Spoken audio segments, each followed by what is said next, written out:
Você já teve um projeto de energia solar com inversão de fluxo de potência? Bom, a ANEEL trouxe algumas alternativas na Resolução 1000 que dispensam a análise de inversão de fluxo. E uma delas é o seguinte caso. Acompanha comigo essa hipótese que é chamada de critério de gratuidade. Microgeração distribuída que se enquadre nos critérios de gratuidade e cuja potência de geração seja compatível com o consumo da unidade consumidora durante o período de geração. Mas o que isso quer dizer? Quais tipos de projetos se encaixam nessa opção?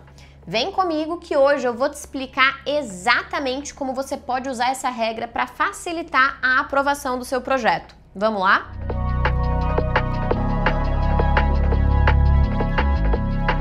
Para começar, a gente precisa entender dois conceitos importantes. Primeiro, o que é um sistema de microgeração que se enquadra nos critérios de gratuidade? E segundo, como é que a gente calcula a potência desse sistema para que ela seja de fato compatível com o consumo instantâneo daquela unidade consumidora durante os períodos de geração conforme determinado pela norma. Então, vamos começar pelos critérios de gratuidade. As regras para isso estão espalhadas por diferentes artigos da Resolução 1000. Então, se você quiser conferir junto comigo, é só você abrir o parágrafo 3º do artigo 104, o parágrafo 2º do artigo 105 e o parágrafo único do artigo 106.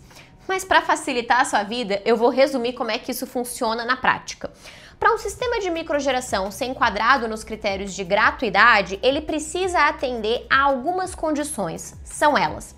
Primeiro, o consumidor precisa estar no grupo B. Lembrando que são as unidades, em regra, atendidas em tensão menor que 2,3 kV. Segundo, não pode haver outra unidade consumidora dentro da mesma propriedade, ou seja, naquela matrícula. Terceiro, a carga instalada na unidade consumidora tem que ser menor ou igual a 50 kW. Esse é a chave, viu, gente? E quarto, a potência da usina solar deve ser menor ou igual à carga instalada. Então aqui a gente está falando não só de sistemas de microgeração, mas sistemas de microgeração de até 50 kW. E quinto, se for necessário algum reforço na rede para atender a carga ou o aumento dessa carga, essa obra também tem que ser suficiente para atender a geração solar. Pronto! Agora que a gente já entendeu quem é que pode se enquadrar nos critérios de gratuidade, inclusive, se você tiver alguma dúvida, pode deixar aqui nos comentários. Falta responder a segunda pergunta. Como é que a gente calcula a potência máxima que pode ser liberada pela distribuidora sem precisar que seja realizada a análise de inversão de fluxo de potência? A regra, gente, ela é bem objetiva. A distribuidora vai considerar o consumo instantâneo estimado da unidade consumidora e calcular a potência máxima permitida. Para isso, a gente usa uma fórmula que também está contida na Resolução 1000 da ANEEL. A conta funciona da seguinte maneira: a potência a ser instalada do sistema vai ser igual ao consumo mensal da unidade consumidora, dividido pelo fator de capacidade, multiplicado por 24 horas, multiplicado por 30 dias e, no final, tudo isso multiplicado pelo chamado fator de ajuste regulatório. Eu sei, parece bem confuso, mas a gente vai fazer um exemplo e vai ficar claro, tá bom? A gente vai trazer um exemplo que foi colocado pela própria ANEEL. Mas antes de entrar nele, é preciso que a gente entenda cada parte dessa fórmula da Resolução 1000. Então, vamos olhar para o consumo, porque tem algumas regrinhas aqui que são importantes a gente ter em mente. De acordo com o Manual de Instruções da ANEEL, para a gente determinar o consumo da unidade consumidora, deve ser feita a média aritmética dos valores faturados por aquela unidade consumidora nos últimos 12 meses.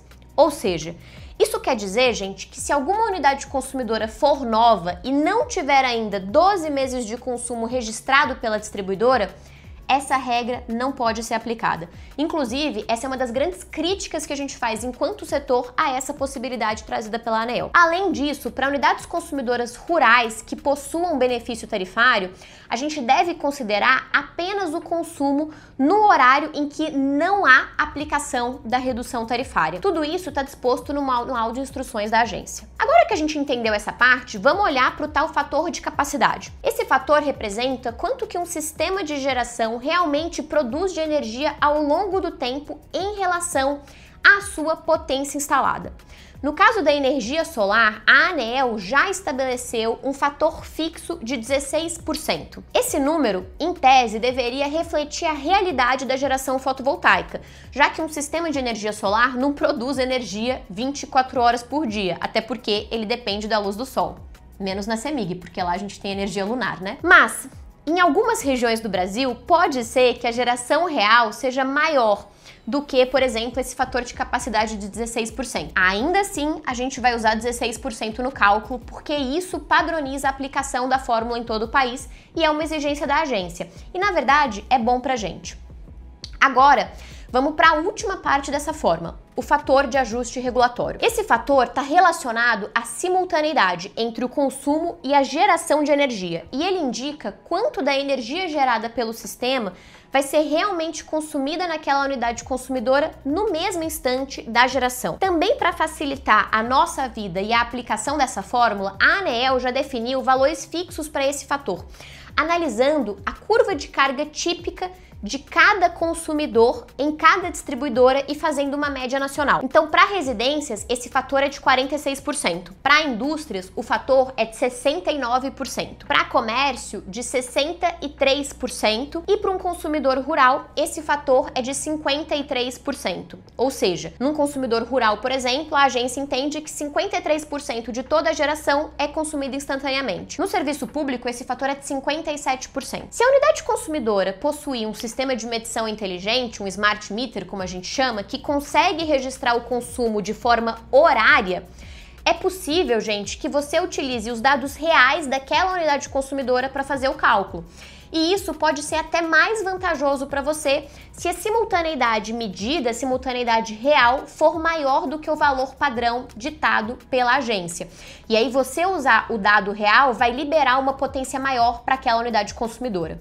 Muito bom, né? Agora que a gente já entendeu todas as partes dessa fórmula, vamos aplicar isso em um exemplo prático para ver como é que funciona na realidade. Mas antes, confere se você está inscrito aqui no canal para não perder nenhum conteúdo e já deixa o seu like se você estiver gostando desse vídeo. Se não tiver, pode deixar também, tá, gente? Então, bora lá fazer essa análise. Vamos considerar um consumidor residencial, ou seja, o fator de ajuste regulatório desse consumidor é de 46%, conforme eu já mencionei. E vamos supor que esse consumidor ele tem um consumo médio mensal de 706 kWh. Substituindo os valores para esse caso e aplicando aquela fórmula, a potência a ser instalada de sistema, liberada sem análise de inversão de fluxo, é de 2,82 kW. No manual de instruções da ANEEL, a agência também fala que a potência sempre tem que ser arredondada para cima.